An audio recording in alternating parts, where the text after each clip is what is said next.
will suck the walls through his nostrils. And I love the Lord, but you find that pillow in your hand sometimes at night.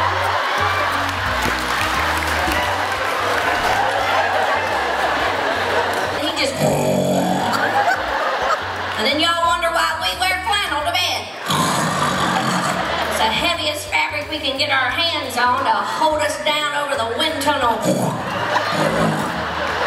It is just miserable, just, you know, and you boys think you're all sexy. You come waltzing in there in your black socks and your tighty-whities, scratching your beer gut.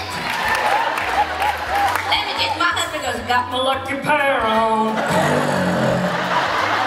I'm doing laundry the other day, folding a piece of fabric, and I go, why does he bother wearing these?